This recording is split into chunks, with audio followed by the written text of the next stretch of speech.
नमस्कार दोस्तों, मैं हूं राकेश और आप देख रहे हैं गो टू ऑनलाइन। तो आज के समय पर ऑनलाइन पेमेंट का क्रेज़ काफ़ी बढ़ गया है। लोग छोटे-छोटे पेमेंट भी ऑनलाइन करते हैं। लेकिन कभी-कभी क्या होता है, किसी नेटवर्क इश्यू के कारण हमारा ट्रांज़ैक्शन फ़ेल हो जाता है और हमारे खाते से पैसा कट जाता है। तो उस स्थिति में हम परेशान हो जाते हैं। वैसे तो ये फ़ेल्ड ट्रांज़ैक्शन का पैसा हमारे अकाउंट में 2 से 5 दिन में वापस आ जाता है। लेकिन अगर आपने 5 दिन वेट कर लिया है, फिर भी आपके अकाउंट में पैसा रिफ़ंड नहीं हुआ है, तो फिर आपको कैसे कंप्लेंट रजिस्टर करनी होगी। तो आज के इस वीडियो में आपको यही बताने वाला हूँ कि फ़ेल्ड ट्रांज़ैक्शन का पैसा 5 दिन के बाद में रिफ़ंड नहीं होता है। वैसे आपको पहले तो 5 दिन वेट करना है। अगर 5 दिन में पैसा रिफ़ंड नहीं होता है, तो उस स्थिति में आपको कंप्लेंट रजिस्टर कैसे करनी है। तो सबसे पहले हम समझते हैं कि पेमेंट होता कैसे है। देखिए, जब भी हम किसी को पेमेंट करते हैं तो हमारे खाते से कट करके पैसा डायरेक्ट उसके खाते में ट्रांसफ़र नहीं होता है। पहले जो पैसा है वो एनपीसीआई के पास जाता है, फिर वो रिसीवर के पास पहुंचता है। ऐसे ही कोई भी हमें पेमेंट करता है तो पहले पैसा एनपीसीआई के पास आता है, फिर वो हमारे पास आता है। तो एनपीसीआई एक ऐसा डिपार्टमेंट है जो सारे ट्रांजैक्शंस को कंट्रोल करता है। तो फेल्ड ट्रांजैक्शन का पैसा एनपीसीआई के पास रहता है। वैसे तो एनपीसीआई डिपार्टमेंट उस पैसे को 5 वर्किंग डेज में उसी अकाउंट में क्रेडिट कर देता है जिस अकाउंट से वो पैसा कटा है। लेकिन फिर भी अगर आपका रिफ़ंड नहीं होता है तो फिर आपको एनपीसीआई पोर्टल पर जा कर के एक कंप्लेंट रजिस्टर करनी होगी। वो कैसे करनी है, तो उसके लिए मैं आपको ले चलता हूँ मोबाइल की स्क्रीन पर। तो कंप्लेंट रजिस्टर करने के लिए आपको अपने मोबाइल में गूगल क्रोम ओपन करना है और गूगल क्रोम के सर्च बार में आपको टाइप करना है NPCI और सर्च कर देना है। सर्च करने के बाद में सबसे ऊपर ही आपको यहाँ पर NPCI की वेबसाइट नज़र आएगी, आपको इसी के ऊपर क्लिक कर देना है। क्लिक करने के बाद में आप जो है NPCI की ऑफिशियल वेबसाइट पर आ जाओगे और मैं जो है NPCI की ऑफिशियल वेबसाइट पर आ चुका हूँ। अब आप ऊपर की तरफ स्क्रॉल करेंगे तो यहाँ पर आपको एक ऑप्शन मिल जाएगा, मैं मार्क कर देता हूँ कंज्यूमर का। तो आपको कंज्यूमर वाले ऑप्शन पर ही क्लिक कर देना है। तो चलिए मैं कर देता हूँ।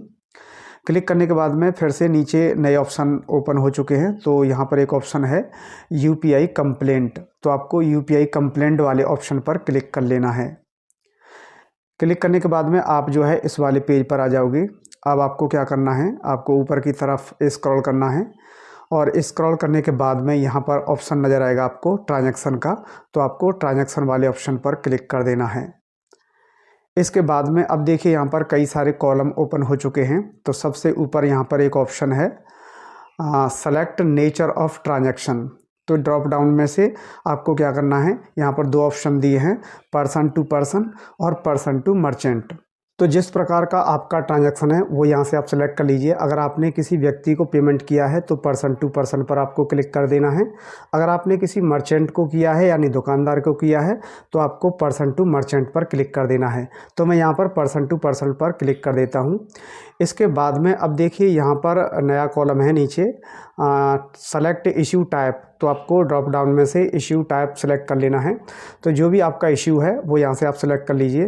तो मैं सबसे ऊपर वाला ही यहाँ पर सेलेक्ट कर लेता हूँ। यहाँ पर लिखा हुआ है amount debited but not credited to beneficiary account, यानी हमारा जो पैसा है वो हमारे अकाउंट से कट चुका है लेकिन लाभार्थी को नहीं मिला है। तो मैं इसी पर क्लिक कर देता हूं। तो इसमें से आपको इशू सेलेक्ट कर लेना है। इसके बाद में नीचे कमेंट का ऑप्शन है, तो आप चाहो तो कमेंट में यही लिख सकते हो या आपकी मर्ज़ी है, जो भी आपको लिखना है कमेंट में आप लिख सकते हो। इसके बाद में नीचे ट्रांजैक्शन आईडी का कॉलम है, तो यहाँ पर आपको ट्रांजैक्शन आईडी डालनी है। ट्रांजैक्शन आईडी आपको कहाँ पर मिलेगी, तो जिस ऐप से आपने पेमेंट किया है, गूगल पे, फ़ोनपे, पेटीएम, उसी ऐप में आपको जाना है।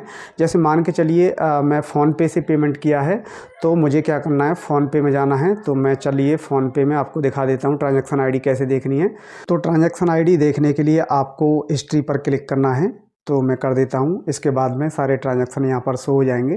तो जो भी आपका ट्रांजैक्शन फेल हुआ है उसी के ऊपर आपको क्लिक कर देना है।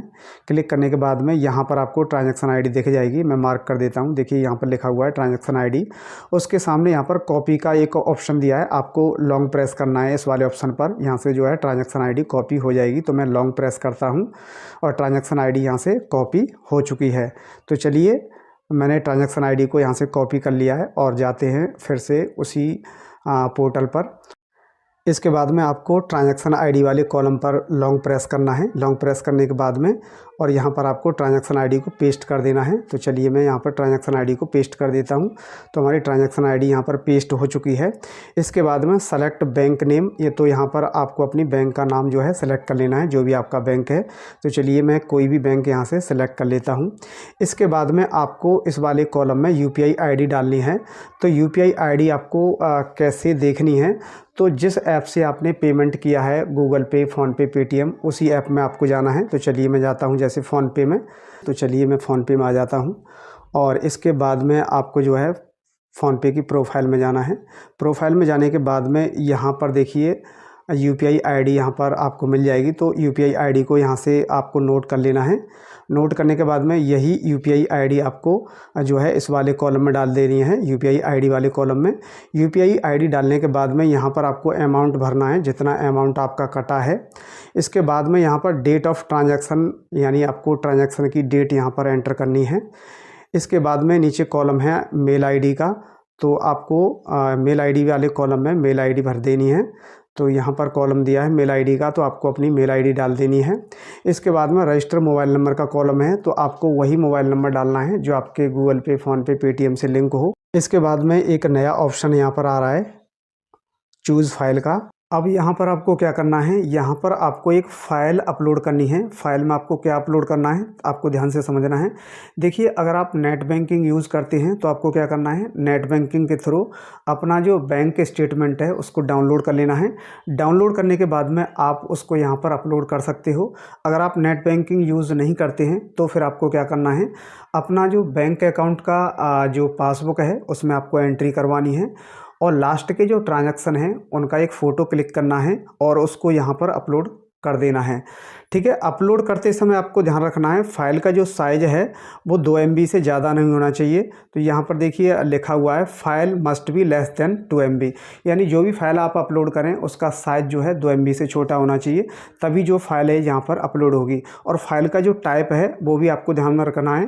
फ़ाइल यहाँ पर 4 तरह की फ़ाइल जो अपलोड कर सकते हो, या तो फाइल JPG होनी चाहिए, या फिर JPEG होनी चाहिए, या PNG या PDF, यानी 4 तरह की फ़ाइल ही यहाँ पर अपलोड होंगी। तो फाइल अपलोड करने के लिए आपको क्या करना है, चूज़ फाइल वाले ऑप्शन पर क्लिक करना है।